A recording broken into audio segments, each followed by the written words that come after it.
ಎಲ್ಲರಿಗೂ ನಮಸ್ಕಾರ ಸ್ನೇಹಿತರೆ. 2026 ಮಾರ್ಚ್ 19ರಂದು ಶಕ್ತಿಶಾಲಿ ಯುಗಾದಿ ಅಮಾವಾಸ್ಯೆ ಬಂದಿದೆ. ಈ ದಿನದಂದು ಯಾವ ಪದಾರ್ಥಗಳನ್ನು ಬೆರೆಸಿ ಸ್ನಾನ ಮಾಡಿದರೆ ಅಷ್ಟದರಿದ್ರ ಹೋಗಿ ಅಷ್ಟೈಶ್ವರ್ಯ ಪ್ರಾಪ್ತಿಯಾಗುತ್ತದೆ. ಈ ದಿನದಂದು ಮುಷ್ಟಿಯಷ್ಟು ಗೋಧಿ ಹಿಟ್ಟಿನಿಂದ ಈ ಚಿಕ್ಕ ಕೆಲಸ ಮಾಡಿದರೆ ನಿಮಗಿರುವ ನೆಗೆಟಿವ್ ಶಕ್ತಿಗಳು ದೂರವಾಗಿ ಮಾಡುವ ಕೆಲಸಗಳಲ್ಲಿ ಯಶಸ್ಸು, ಹಣದ ಏಳಿಗೆ ಪ್ರಾಪ್ತಿಯಾಗುತ್ತದೆ. ಈ ದಿನ ಮನೆದೇವರ ಅನುಗ್ರಹಕ್ಕೆ ಯಾವ ಕೆಲಸವನ್ನ ಮಾಡಬೇಕು, ಯಾವ ಮಂತ್ರವನ್ನ ಹೇಳಿಕೊಳ್ಬೇಕು, ಪಿತೃಗಳ ಕೃಪೆಯಿಂದ ಅಭಿವೃದ್ಧಿಯನ್ನ ಕಾಣಲು ಅಡುಗೆ ಮಾಡಿದ ತಕ್ಷಣ ಏನು ಮಾಡಬೇಕೆಂದು ಇವತ್ತಿನ ಈ ವಿಡಿಯೋದಲ್ಲಿ ಸಂಪೂರ್ಣವಾಗಿ ತಿಳಿಸಿಕೊಡ್ತೀವಿ. ಬನ್ನಿ. ಅದಕ್ಕೂ ಮುಂಚೆ ನೀವಿನ್ನು ಚಾನಲ್ಗೆ ಸಬ್ಸ್ಕ್ರೈಬ್ ಆಗಿಲ್ಲ ಅಂದರೆ ಈಗಲೇ ಸಬ್ಸ್ಕ್ರೈಬ್ ಆಗಿ, ಹಾಗೆ ವಿಡಿಯೋಗೆ ಲೈಕ್ ಮಾಡಿ, ವಿಡಿಯೋ ಸ್ಕಿಪ್ ಮಾಡದೆ ಕೊನೆ ತನಕ ನೋಡಿ. ಎಲ್ಲರೂ ಭಕ್ತಿಯಿಂದ ಓಂ ಶ್ರೀ ಮಹಾಲಕ್ಷ್ಮಿ ನಮಃ ಅಂತ ಕಮೆಂಟ್ ಮಾಡಿ. ಶಾಸ್ತ್ರಗಳ ಪ್ರಕಾರ ಈ ದಿನದಂದು ಪವಿತ್ರ ನದಿಗಳಲ್ಲಿ ಸ್ನಾನ ಮಾಡುವ ಸಂಪ್ರದಾಯವಿದೆ. ಬ್ರಹ್ಮ ಮುಹೂರ್ತದಲ್ಲಿ ಸ್ನಾನ ಮಾಡೋದ್ರಿಂದ ವ್ಯಕ್ತಿಯ ಇಷ್ಟಾರ್ಥಗಳು ಈಡೇರುತ್ತವೆ ಮತ್ತು ಪಾಪಗಳು ನಾಶವಾಗುತ್ತವೆ.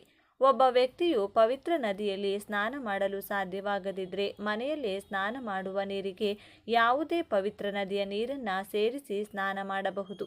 ಈ ದಿನದಂದು ದಾನ, ಮಂತ್ರಪಠಣ, ತಪಸ್ಸು ಮತ್ತು ಉಪವಾಸದ ಮೂಲಕ ವಿಷ್ಣು, ಲಕ್ಷ್ಮೀ ದೇವಿಯೊಂದಿಗೆ ಪರಶಿವನ ಆಶೀರ್ವಾದವನ್ನು ಸಹ ಪಡೆಯಲಾಗುತ್ತದೆ. ಈ ದಿನದಂದು ಪವಿತ್ರ ನದಿಗಳಲ್ಲಿ ಸ್ನಾನ ಮಾಡೋದ್ರಿಂದ ವ್ಯಕ್ತಿಯ ಎಲ್ಲ ಇಷ್ಟಾರ್ಥಗಳು ಈಡೇರುತ್ತವೆಂದು ನಂಬಲಾಗಿದೆ. ಇದರೊಂದಿಗೆ ಈ ದಿನ ತರ್ಪಣ ಇತ್ಯಾದಿಗಳನ್ನು ಮಾಡೋದ್ರಿಂದ ಪೂರ್ವಜರ ಆಶೀರ್ವಾದವು ದೊರೆಯುತ್ತದೆ.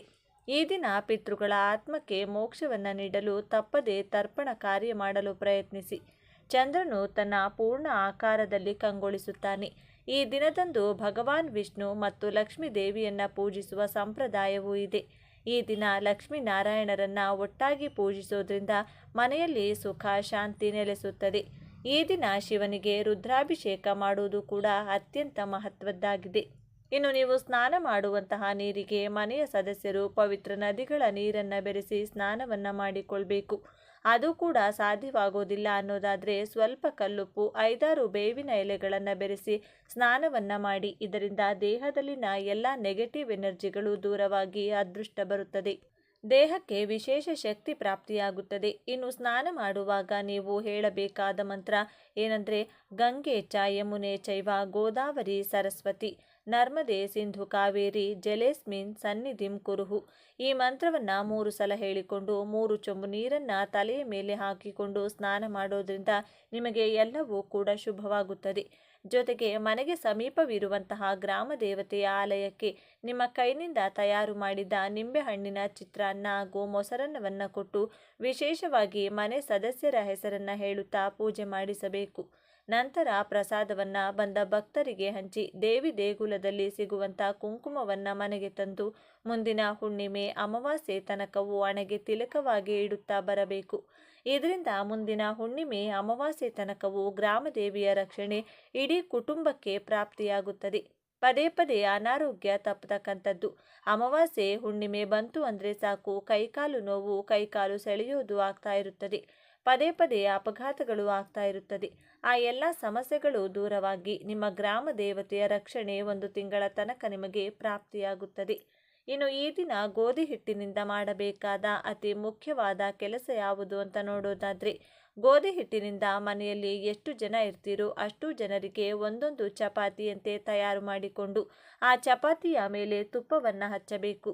ನಂತರ ಕೈನಲ್ಲಿ ಆ ಚಪಾತಿಯನ್ನು ಹಿಡಿದು ಒಬ್ಬೊಬ್ಬರಿಗೆ 3 ಬಾರಿ ಎಡಭಾಗದಿಂದ 3 ಬಾರಿ ಬಲಭಾಗದಿಂದ ತಲೆಯ ಮೇಲೆ ಸುತ್ತಿ ಇಳಿಯನ್ನು ತೆಗೆದು ಮನೆಯ ಬಳಿ ಇರುವಂತಹ ನಾಯಿಗಳಿಗೆ ಅಂದರೆ ಶ್ವಾನಕ್ಕೆ ಹಾಕಬೇಕು. ಇದರಿಂದ ನಿಮಗಿರುವಂತಹ ಎಲ್ಲ ವಿಧವಾದ ದೃಷ್ಟಿ ದೋಷಗಳು ದೂರವಾಗುತ್ತದೆ. ಅಕ್ಕಪಕ್ಕದವರ ದೃಷ್ಟಿ, ಜನರ ಕೆಟ್ಟು ಕಣ್ಣು, ಕೆಲಸ ಮಾಡುವ ಜಾಗದಲ್ಲಿ ಯಾರಾದರೂ ಶತ್ರುಗಳಿದ್ರೆ, ಸಂಬಂಧಿಕರ ಅಸೂಯೆ ಇದ್ರೆ ಇದರಿಂದ ದೂರವಾಗುತ್ತದೆ.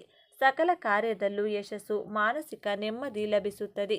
ದೃಷ್ಟಿ ದೋಷಗಳು ದೂರವಾದರೆ ಸಂಪಾದನೆಗೆ ಇರುವ ಅಡ್ಡಿಗಳು ದೂರವಾಗುತ್ತದೆ. ಈ ದಿನ ಸುಮ್ಮನೆ ಪೂಜೆ ಮಾಡಿ ಮುಗಿಸುವುದು ಮಾತ್ರವಲ್ಲದೆ ನೀವಿರುವ ಪ್ರದೇಶವನ್ನು ಕೂಡ ಶುಚಿಯಾಗಿ ಇಟ್ಟುಕೊಂಡಿರಬೇಕು. ಹಾಗೆ ತಪ್ಪದೆ ಎಲ್ಲರೂ ಒಂದು ಕಲ್ಲುಪ್ಪು ಪ್ಯಾಕೆಟನ್ನು ಮನೆಗೆ ತಂದುಕೊಂಡ್ರೆ ಅದೃಷ್ಟ ಬರುತ್ತದೆ. ಲಕ್ಷ್ಮೀದೇವಿ ಹಾಗೂ ಉಪ್ಪು ಎರಡೂ ಕೂಡ ಸಮುದ್ರದಲ್ಲಿ ಹುಟ್ಟಿರುವುದರಿಂದ ಲಕ್ಷ್ಮೀದೇವಿಗೆ ಕಲ್ಲುಪ್ಪು ಎಂದರೆ ತುಂಬ ಇಷ್ಟ. ನೀವು ಉಪ್ಪಿನಿಂದ ಮಾಡುವ ಎಲ್ಲ ಪರಿಹಾರಗಳು ಲಕ್ಷ್ಮೀ ದೇವಿಯನ್ನು ಇನ್ನಷ್ಟು ಹತ್ತಿರ ಮಾಡುತ್ತದೆ. ಹೊಸದಾಗಿ ಒಂದು ಪ್ಯಾಕೆಟ್ ಕಲ್ಲುಪ್ಪನ್ನು ಮನೆಗೆ ತಂದು ಅದನ್ನು ದೇವರ ಮನೆಯಲ್ಲಿ ಇಟ್ಟು ಲಕ್ಷ್ಮೀ ದೇವಿಯ ಜೊತೆ ಅದನ್ನು ಕೂಡ ಪೂಜೆ ಮಾಡಿ. ಇದಕ್ಕಾಗಿ ನೀವು ಮೊದಲು ಒಂದು ಬಟ್ಟಲಿನಲ್ಲಿ ಕಲ್ಲುಪ್ಪನ್ನು ಹಾಕಿ ಅದನ್ನು ಲಕ್ಷ್ಮೀ ದೇವಿ ಫೋಟೋ ಮುಂದೆ ಇಡಬೇಕು. ಅದರ ನಂತರ ದೇವಿ ಮುಂದೆ ಕೆಂಪು ಬಣ್ಣದ ದೀಪಗಳು ಅಥವಾ ಸಾಧಾರಣವಾಗಿ ಮಣ್ಣಿನ 2 ದೀಪಗಳನ್ನು ತೆಗೆದುಕೊಂಡು ಒಂದೊಂದರಲ್ಲಿ 3 ಬತ್ತಿಗಳನ್ನಿಟ್ಟು ಹಸು ತುಪ್ಪದಿಂದ ದೀಪಾರಾಧನೆ ಮಾಡಿ ಧೂಪ ದೀಪ ನೈವೇದ್ಯ ಸಮರ್ಪಿಸಿ ದೇವಿಯನ್ನ ಮನಸಾರೆ ಭಕ್ತಿಯಿಂದ ಪೂಜಿಸಬೇಕು. ಹಾಲಿನಿಂದ ತಯಾರಿಸಿದ ಯಾವುದೇ ಪದಾರ್ಥವನ್ನು ದೇವಿಗೆ ನೈವೇದ್ಯವಾಗಿ ಸಮರ್ಪಿಸಬಹುದು. ಈ ರೀತಿ ಪೂಜೆ ಮಾಡಿದ ನಂತರ ನಿಮ್ಮ ಮನಸ್ಸಿನಲ್ಲಿರುವ ಕೋರಿಕೆಯನ್ನು ದೇವಿಗೆ ಹೇಳಿಕೊಂಡ್ರೆ ಖಂಡಿತ ಲಕ್ಷ್ಮೀ ದೇವಿ ಅದನ್ನು ಈಡೇರಿಸುತ್ತಾಳೆ. ಇನ್ನು ಈ ದಿನದಂದು ಮನೆಯಲ್ಲಿ ಶಿವಲಿಂಗ ಇದ್ದರೆ ಅಥವಾ ದೇವಾಲಯದಲ್ಲಿ ಶಿವಲಿಂಗಕ್ಕೆ ಕಪ್ಪು ದ್ರಾಕ್ಷಿ ರಸಕ್ಕೆ ಕಪ್ಪು ಮೆಣಸು ಕಾಳುಗಳನ್ನು ಬೆರೆಸಿ ಅಭಿಷೇಕವನ್ನು ಮಾಡಿದರೆ ಅಥವಾ ಮಾಡಿಸಿದರೆ ಶತ್ರುಗಳೆಲ್ಲ ನಶಿಸಿ ಹೋಗುತ್ತಾರೆ. ಶತ್ರುಗಳು ಮಾಡಿಸುವಂತಹ ಮಾಟಮಂತ್ರ ದುಷ್ಟಶಕ್ತಿಗಳ ಪ್ರಭಾವ ಅವರಿಗೆ ರಿವರ್ಸ್ ಆಗುತ್ತದೆ. ಆ ವ್ಯಕ್ತಿಯಿಂದ ನಿಮಗಾಗುವ ತೊಂದರೆಗಳು ತಕ್ಷಣವೇ ನಿಂತು ಹೋಗುತ್ತದೆ. ಈ ಎಲ್ಲ ಪರಿಹಾರಗಳನ್ನು ನೀವು ಪಾಲಿಸಲೇಬೇಕು. ಈ ದಿನ ಸಾಧ್ಯವಾದರೆ ಶಿವನ ದೇಗುಲಕ್ಕೆ ಹೋಗಿ ಶಿವನ ದರ್ಶನವನ್ನು ಮಾಡಿ. ಇನ್ನೂ ಸಾಧ್ಯವಾಗುತ್ತದೆ ಎಂದರೆ ಶ್ರೀ ಕಾಲಭೈರವನ ದರ್ಶನ ಮಾಡಿ. ಈ ದಿನದಂದು ಪುಸ್ತಕಗಳ ದಾನ, ಧಾನ್ಯಗಳ ದಾನ, ವಸ್ತ್ರದಾನವನ್ನು ಮಾಡಿದರೆ ಸಕಲ ಪಾಪಗಳು ನಶಿಸಿ ಪುಣ್ಯ ಫಲ ಪ್ರಾಪ್ತಿಯಾಗುತ್ತದೆ. ಈ ದಿನ ಬೆಳಿಗ್ಗೆ ಎದ್ದು ಸ್ನಾನ ಮಾಡಿದ ನಂತರ ಸೂರ್ಯ ದೇವರಿಗೆ ಆರ್ಘ್ಯ ನೀಡಿ ನಮಸ್ಕಾರ ಮಾಡಿಕೊಳ್ಳಿ. ಸೂರ್ಯನ ಅನುಗ್ರಹದಿಂದ ಗ್ರಹದೋಷಗಳು ದೂರವಾಗಿ ಆರೋಗ್ಯಕರ ವೃದ್ಧಿಯಾಗುತ್ತದೆ. ಇನ್ನು ಕೊನೆಯದಾಗಿ ಈ ಒಂದು ವಿಶೇಷ ಮಂತ್ರವನ್ನು ಈ ದಿನ 21 ಬಾರಿ ಹೇಳಿಕೊಂಡ್ರೆ, ಶತ್ರುಗಳ ಹೆಸರನ್ನು ಹೇಳಿದರೆ ಶತ್ರುಗಳಿಂದ ಆಗುವಂಥ ಎಲ್ಲ ಸಮಸ್ಯೆಗಳು ಶೀಘ್ರವಾಗಿ ದೂರವಾಗುತ್ತದೆ. ಕೆಟ್ಟ ದೃಷ್ಟಿ, ಮಾಟಮಂತ್ರದ ಸಮಸ್ಯೆಗಳು ಕಳೆದು ಶತ್ರುಗಳು ಕೂಡ ನಿಮ್ಮ ಮಾತನ್ನು ಕೇಳೋದಕ್ಕೆ ಶುರು ಮಾಡ್ತಾರೆ. ಶತ್ರುಗಳು ಮಿತ್ರರಾಗ್ತಾ ಬದಲಾಗ್ತಾರೆ. ಈ ಒಂದು ಮಂತ್ರ ಈ ವಿಧವಾಗಿದೆ. ಮೊದಲು ಈ ಮಂತ್ರವನ್ನು ಒಂದು ಪುಸ್ತಕದಲ್ಲಿ ಬರೆದಿಟ್ಟುಕೊಳ್ಳಿ. ಓಂ ರಾಮ ಪರಶುರಾಮ ನರಸಿಂಹ ವಿಷ್ಣು ವಿಕ್ರಮ ನಮೋ ನಮಃ. ಓಂ ರಾಮ ಪರಶುರಾಮ ನರಸಿಂಹ ವಿಷ್ಣು ವಿಕ್ರಮ ನಮೋ ನಮಃ.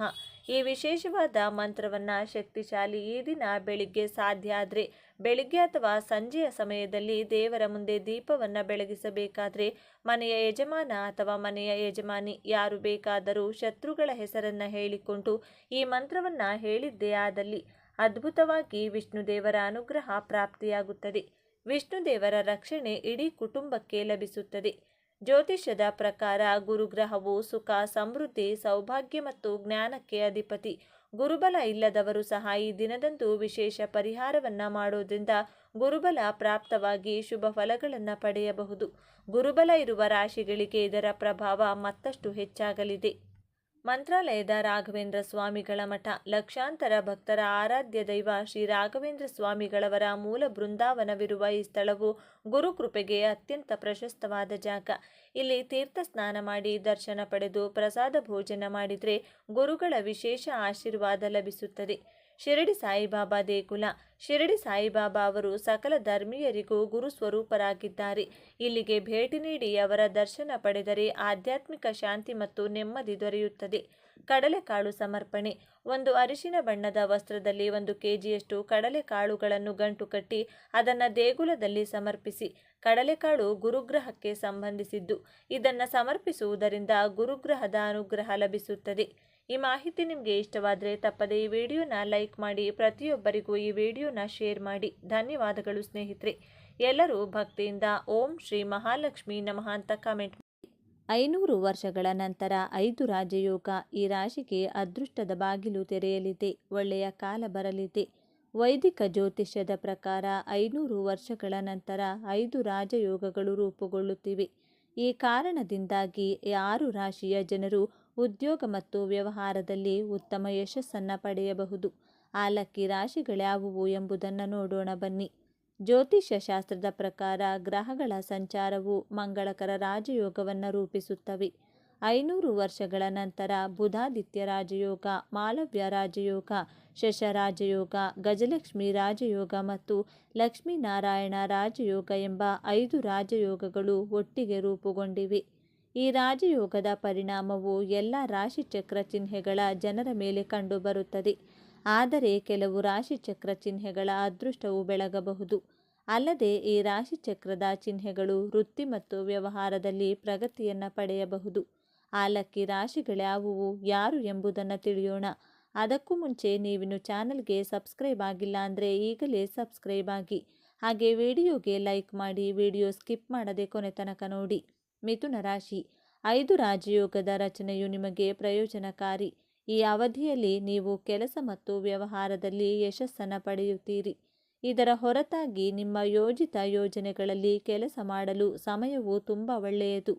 ಈ ಅವಧಿಯಲ್ಲಿ ಪ್ರಾರಂಭಿಸಿದ ಕೆಲಸವು ಭವಿಷ್ಯದಲ್ಲಿ ಉತ್ತಮ ಫಲಿತಾಂಶಗಳನ್ನು ನೀಡುತ್ತದೆ. ಈ ಅವಧಿಯಲ್ಲಿ ನೀವು ಹೂಡಿಕೆಯಿಂದ ಲಾಭವನ್ನು ಪಡೆಯುತ್ತೀರಿ. ಅಲ್ಲದೆ ಈ ಸಮಯದಲ್ಲಿ ನೀವು ದೇಶ ಮತ್ತು ವಿದೇಶಗಳಲ್ಲಿ ಪ್ರಯಾಣಿಸಬಹುದು. ಅಲ್ಲಿ ನೀವು ಗೌರವ ಮತ್ತು ಪ್ರತಿಷ್ಠೆಯನ್ನು ಪಡೆಯುತ್ತೀರಿ. ಮಿಥುನ ರಾಶಿಯವರಿಗೆ ಪ್ರಮುಖ ದಿನವಾಗಿದೆ. ಮಿಥುನ ರಾಶಿಯ ಜನರು ಸಂಮೋಹನ ಕೌಶಲ್ಯವನ್ನು ಹೊಂದಿರುತ್ತಾರೆ. ಇಂದು ಪ್ರಗತಿಗೆ ಉತ್ತಮ ಅವಕಾಶಗಳನ್ನು ಪಡೆಯುತ್ತಾರೆ. ಅವರ ವ್ಯಕ್ತಿತ್ವವು ಸುಧಾರಿಸುತ್ತದೆ. ಕೆಲಸದ ಸ್ಥಳದಲ್ಲಿ ನೀವು ಉದಾತ್ತತೆಯನ್ನು ತೋರಿಸುತ್ತೀರಿ. ಕಿರಿಯರ ತಪ್ಪುಗಳನ್ನು ಕ್ಷಮಿಸುವಿರಿ. ನಿಮ್ಮ ಜವಾಬ್ದಾರಿಗಳನ್ನು ಉತ್ತಮವಾಗಿ ಪೂರೈಸುವಿರಿ. ಧಾರ್ಮಿಕ ಚಟುವಟಿಕೆಗಳನ್ನು ಮಾಡುವುದರಿಂದ ಮಾನಸಿಕ ಶಾಂತಿಯು ಸಿಗುತ್ತದೆ. ಉದ್ಯೋಗಿಗಳಿಗೆ ತಮ್ಮ ವೃತ್ತಿ ಜೀವನದಲ್ಲಿ ಪ್ರಗತಿಗೆ ಅವಕಾಶಗಳು ಸಿಗುತ್ತವೆ. ನಿಮ್ಮ ಸಂಬಳದಲ್ಲಿ ಹೆಚ್ಚಳದ ಸೂಚನೆಗಳಿವೆ. ಕುಟುಂಬ ಜೀವನವು ಉತ್ತಮವಾಗಿರುತ್ತದೆ. ಮಕರ ರಾಶಿ. 5 ರಾಜಯೋಗಗಳ ರಚನೆಯು ಮಕರ ರಾಶಿಯ ಜನರಿಗೆ ಮಂಗಳಕರವಾಗಿದೆ. ಈ ಅವಧಿಯಲ್ಲಿ ನೀವು ಕಾಲಕಾಲಕ್ಕೆ ಅನಿರೀಕ್ಷಿತ ಹಣದ ಲಾಭವನ್ನು ಪಡೆಯುತ್ತೀರಿ. ಈ ಅವಧಿಯಲ್ಲಿ ಕೆಲಸದ ಸ್ಥಳದಲ್ಲಿ ನಿಮಗೆ ಅನೇಕ ಹೊಸ ಮತ್ತು ದೊಡ್ಡ ಹಕ್ಕುಗಳನ್ನು ನೀಡಬಹುದು. ಉದ್ಯೋಗವನ್ನು ಹುಡುಕುತ್ತಿರುವ ಜನರು ಕೆಲವು ಉತ್ತಮ ಅವಕಾಶಗಳನ್ನು ಪಡೆಯಬಹುದು. ಈ ಅವಧಿಯಲ್ಲಿ ನೀವು ಸಿಕ್ಕಿಹಾಕಿಕೊಂಡ ಹಣವನ್ನು ಪಡೆಯುತ್ತೀರಿ. ಇದು ನಿಮ್ಮ ಆರ್ಥಿಕ ಸ್ಥಿತಿಯನ್ನು ಬಲಪಡಿಸುತ್ತದೆ. ಈ ಸಮಯದಲ್ಲಿ ನೀವು ಭೌತಿಕ ಆನಂದವನ್ನು ಪಡೆಯುತ್ತೀರಿ. ನೀವು ವಾಹನ ಅಥವಾ ಆಸ್ತಿಯನ್ನು ಸಹ ಖರೀದಿಸಬಹುದು. ಮಕರ ರಾಶಿಯವರಿಗೆ ಧನಾತ್ಮಕ ಫಲಿತಾಂಶಗಳನ್ನು ತರುತ್ತದೆ. ಮಕರ ರಾಶಿಯವರ ಜೀವನದಲ್ಲಿ ಇಂದು ಸಂತೋಷ ಮತ್ತು ತೃಪ್ತಿ ಇರುತ್ತದೆ. ಅವರ ಆರೋಗ್ಯ ಸಂಪೂರ್ಣವಾಗಿ ಸದೃಢವಾಗಿರುತ್ತದೆ. ನೀವು ವಿದೇಶದಿಂದ ಆಮದು ರಫ್ತು ವ್ಯವಹಾರವನ್ನು ಮಾಡುತ್ತಿದ್ದರೆ ನೀವು ಕೆಲವು ಒಳ್ಳೆಯ ಸುದ್ದಿಗಳನ್ನು ಕೇಳಬಹುದು. ನೀವು ಕೆಲಸದ ಸ್ಥಳದಲ್ಲಿ ಉತ್ತಮವಾಗಿ ಕಾರ್ಯನಿರ್ವಹಿಸುವ ಮೂಲಕ ಜನರನ್ನು ಆಶ್ಚರ್ಯಗೊಳಿಸುತ್ತೀರಿ. ನಿಮ್ಮ ಅಧಿಕಾರಿಗಳಿಂದ ಸಂಪೂರ್ಣ ಬೆಂಬಲವನ್ನು ಪಡೆಯುತ್ತೀರಿ. ನಿಮ್ಮೊಳಗಿನ ಶಕ್ತಿಯಿಂದಾಗಿ ನೀವು ಅಪೂರ್ಣ ಕಾರ್ಯಗಳನ್ನು ಪೂರ್ಣಗೊಳಿಸಲು ಸಾಧ್ಯವಾಗುತ್ತದೆ. ನೀವು ಹಿರಿಯರ ಸಲಹೆಯನ್ನು ಅನುಸರಿಸಿದರೆ ಅದು ನಿಮಗೆ ಒಳ್ಳೆಯದು. ಇಂದು ಲಕ್ಷ್ಮೀ ದೇವಿಯ ಆಶೀರ್ವಾದದಿಂದ ನಿಮ್ಮ ಸೌಕರ್ಯಗಳು ಹೆಚ್ಚಾಗುತ್ತವೆ. ಹೊಸ ಭೂಮಿ, ವಾಹನ, ಮನೆ ಇತ್ಯಾದಿಗಳನ್ನು ಖರೀದಿಸುವ ನಿಮ್ಮ ಆಸೆಯು ಈಡೇರುತ್ತದೆ. ಒಂಟಿ ಜನರು ಇಂದು ಸಮಾರಂಭದಲ್ಲಿ ವಿಶೇಷ ವ್ಯಕ್ತಿಯನ್ನು ಭೇಟಿಯಾಗಬಹುದು. ಅದು ಅವರಿಗೆ ತುಂಬ ಸಂತೋಷವನ್ನು ನೀಡುತ್ತದೆ. ಕುಟುಂಬದಲ್ಲಿ ಸಂತೋಷ ಮತ್ತು ಶಾಂತಿ ಇರುತ್ತದೆ. ನೀವು ಕುಟುಂಬ ಸದಸ್ಯರೊಂದಿಗೆ ಉತ್ತಮ ಸಮಯವನ್ನು ಕಳೆಯುತ್ತೀರಿ. ವೃಷಭ ರಾಶಿ. 5 ರಾಜಯೋಗದ ರಚನೆಯು ನಿಮಗೆ ಅನುಕೂಲಕರವಾಗಿದೆ. ಆದ್ದರಿಂದ ಈ ಸಮಯದಲ್ಲಿ ನಿಮ್ಮ ಮಗುವಿಗೆ ಸಂಬಂಧಿಸಿದ ಕೆಲವು ಒಳ್ಳೆಯ ಸುದ್ದಿಗಳನ್ನು ನೀವು ಪಡೆಯಬಹುದು. ಅಲ್ಲದೆ ಈ ಅವಧಿಯಲ್ಲಿ ನಿಮ್ಮ ಆದಾಯವು ಮಹತ್ತರವಾಗಿ ಹೆಚ್ಚಾಗಬಹುದು. ಈ ಅವಧಿಯಲ್ಲಿ ನೀವು ಹೂಡಿಕೆಯಿಂದ ಲಾಭವನ್ನು ಪಡೆಯುವ ಸಾಧ್ಯತೆಗಳಿವೆ. ಅಷ್ಟೇ ಅಲ್ಲ, ಅದೃಷ್ಟದ ಸಂಪೂರ್ಣ ಬೆಂಬಲವು ನಿಮಗೆ ಸಿಗಲಿದೆ. ಅಲ್ಲದೆ ನಿರುದ್ಯೋಗಿಗಳು ಈ ಅವಧಿಯಲ್ಲಿ ಉದ್ಯೋಗವನ್ನು ಪಡೆಯಬಹುದು.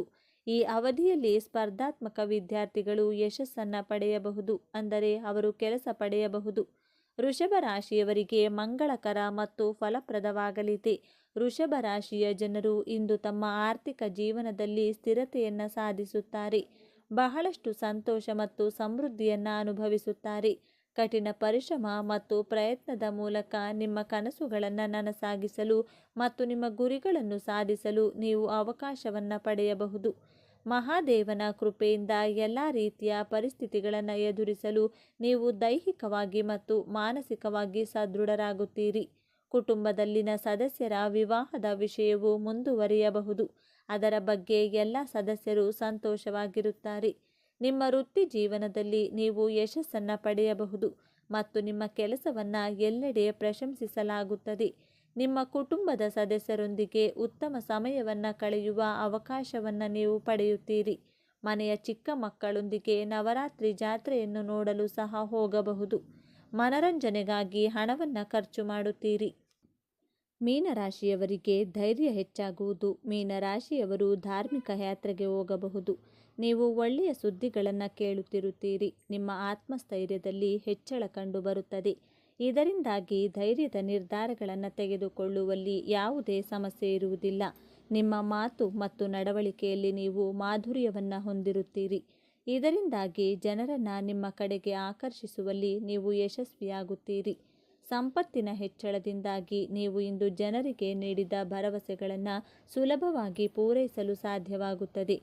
ಕುಟುಂಬದ ಸದಸ್ಯರಿಂದ ಕೆಲವು ಸಂತೋಷದ ಸುದ್ದಿಗಳನ್ನು ಕೇಳಬಹುದು. ನೀವು ಸಾಮಾಜಿಕ ಮತ್ತು ಧಾರ್ಮಿಕ ಕಾರ್ಯಕ್ರಮಗಳಲ್ಲಿ ಭಾಗವಹಿಸುವ ಅವಕಾಶವನ್ನು ಪಡೆಯುತ್ತೀರಿ. ಇದರಿಂದಾಗಿ ನಿಮ್ಮ ಖ್ಯಾತಿಯು ಎಲ್ಲೆಡೆ ಹರಡುತ್ತದೆ. ನೀವು ಬೆಟ್ಟಿಂಗ್ ಅಥವಾ ಷೇರು ಮಾರುಕಟ್ಟೆಯಲ್ಲಿ ಹಣವನ್ನು ಹೂಡಿಕೆ ಮಾಡಿದರೆ ಭವಿಷ್ಯದಲ್ಲಿ ನೀವು ಅದರಿಂದ ಉತ್ತಮ ಲಾಭವನ್ನು ಕೂಡ ಪಡೆಯುವ ಸಾಧ್ಯತೆ ಇದೆ. ಧನಸ್ಸು ರಾಶಿ. ಧನುರಾಶಿಯವರಿಗೆ ವಿಶೇಷ ಸಾಧನೆಯನ್ನು ತರಲಿದೆ. ಧನುರಾಶಿಯವರು ಇಂದು ಹಣವನ್ನು ಸ್ವಲ್ಪ ಒಳ್ಳೆಯ ಲಾಭಕ್ಕಾಗಿ ಹೂಡಿಕೆ ಮಾಡಿದರೆ ಅದು ಖಂಡಿತವಾಗಿಯೂ ನಿಮಗೆ ಉತ್ತಮ ಲಾಭವನ್ನು ನೀಡುತ್ತದೆ. ನೀವು ಯಾವುದೇ ಕೆಲಸವನ್ನು ಪಾಲುದಾರಿಕೆಯಲ್ಲಿ ಮಾಡುವುದು ಉತ್ತಮ. ವಿಶೇಷ ವ್ಯಕ್ತಿಗಳೊಂದಿಗೆ ನಿಮ್ಮ ಪರಿಚಯವು ಹೆಚ್ಚಾಗುತ್ತದೆ. ವಿದ್ಯಾರ್ಥಿಗಳು ತಮ್ಮ ಶಿಕ್ಷಣದಲ್ಲಿ ಎದುರಿಸುತ್ತಿರುವ ಸಮಸ್ಯೆಗಳ ಬಗ್ಗೆ ತಮ್ಮ ಶಿಕ್ಷಕರೊಂದಿಗೆ ಮಾತನಾಡಬಹುದು. ಇದರಲ್ಲಿ ತಂದೆಯ ಬೆಂಬಲವು ಸಿಗುತ್ತದೆ. ಪ್ರೀತಿಯ ಜೀವನದಲ್ಲಿರುವವರಿಗೆ ಇಂದು ವಿಶೇಷ ದಿನವಾಗಿರುತ್ತದೆ. ನಿಮ್ಮ ಪ್ರೀತಿ ಪಾತ್ರರನ್ನು ನಿಮ್ಮ ಕುಟುಂಬ ಸದಸ್ಯರ ಮುಂದೆ ನೀವು ಭೇಟಿ ಮಾಡಿಸಬಹುದು. ನಿಮ್ಮ ಜೀವನದಲ್ಲಿ ನೀವು ಸಂತೋಷ ಮತ್ತು ಸಮೃದ್ಧಿಯನ್ನು ಕಾಣುತ್ತೀರಿ. ನೀವು ಹಳೆಯ ಸಾಲಗಳನ್ನು ಸುಲಭವಾಗಿ ಮರುಪಾವತಿಸಲು ಸಾಧ್ಯವಾಗುತ್ತದೆ. ನಿಮ್ಮ ಸಂಗಾತಿಯೊಂದಿಗೆ ಯಾವುದೇ ವಿವಾದಗಳು ನಡೆಯುತ್ತಿದ್ದರೆ ಇಂದು ನೀವು ಅವನಿಗೆ ಅಥವಾ ಅವಳಿಗೆ ವಿಶೇಷ ಉಡುಗೊರೆಗಳನ್ನು ತಂದು ಕೋಪ ತಣ್ಣಗಾಗಿಸಬಹುದು. ಅದು ವಿವಾದವನ್ನು ಪರಿಹರಿಸುತ್ತದೆ ಮತ್ತು ಸಂಬಂಧವನ್ನು ಬಲಪಡಿಸುತ್ತದೆ. ತುಲಾ ರಾಶಿಯವರಿಗೆ ಲಾಭದಾಯಕವಾಗಿರುತ್ತದೆ. ತುಲಾ ರಾಶಿಯವರು ಇಂದು ಕೆಲವು ಕೆಲಸಗಳ ಬಗ್ಗೆ ಚಿಂತಿಸುತ್ತಿದ್ದರೆ ಅದು ಇಂದು ಪೂರ್ಣಗೊಳ್ಳುತ್ತದೆ. ಅವರು ತಮ್ಮ ಮಕ್ಕಳೊಂದಿಗೆ ಆನಂದದಾಯಕ ಸಂಬಂಧವನ್ನು ಅನುಭವಿಸುತ್ತಾರೆ. ಸ್ವಂತ ವ್ಯವಹಾರ ನಡೆಸುತ್ತಿರುವವರು ಆರ್ಥಿಕ ಲಾಭ ಪಡೆಯುವ ಸಾಧ್ಯತೆ ಇದೆ. ಲಕ್ಷ್ಮೀ ದೇವಿಯ ಕೃಪೆಯಿಂದ ಉತ್ತಮ ಆರ್ಥಿಕ ಲಾಭ ಸಿಗಲಿದೆ. ಸಿಕ್ಕಿಬಿದ್ದ ಹಣ ವಾಪಸ್ ಬರಲಿದೆ. ಸಾಧ್ಯವಾದಷ್ಟು ಬೇಗ ನಿಮ್ಮ ಕೆಲಸವನ್ನು ಪೂರ್ಣಗೊಳಿಸುವಿರಿ. ನೀವು ಭೂಮಿ ಅಥವಾ ಇನ್ನಾವುದಾದರೂ ಹೂಡಿಕೆ ಮಾಡಲು ಬಯಸಿದರೆ ಇಂದು ನಿಮಗೆ ಮಂಗಳಕರವಾಗಿರುತ್ತದೆ.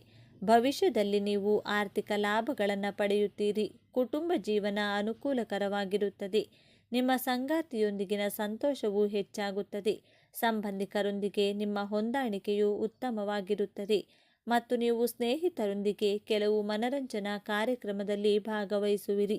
ಸ್ನೇಹಿತರೆ, ಈ ಮಾಹಿತಿ ನಿಮಗೆ ಇಷ್ಟವಾಗಿದ್ದಲ್ಲಿ ದಯವಿಟ್ಟು ಶೇರ್ ಮಾಡಿ, ಲೈಕ್ ಮಾಡಿ ಮತ್ತು ನಮ್ಮ ಚಾನಲ್ಗೆ ಸಬ್ಸ್ಕ್ರೈಬ್ ಆಗಿ. ಎಲ್ಲರೂ ಭಕ್ತಿಯಿಂದ ಓಂ ಶ್ರೀ ಶನೇಶ್ವರ ನಮಃ ಅಂತ ಕಮೆಂಟ್ ಮಾಡಿ. ಧನ್ಯವಾದಗಳು.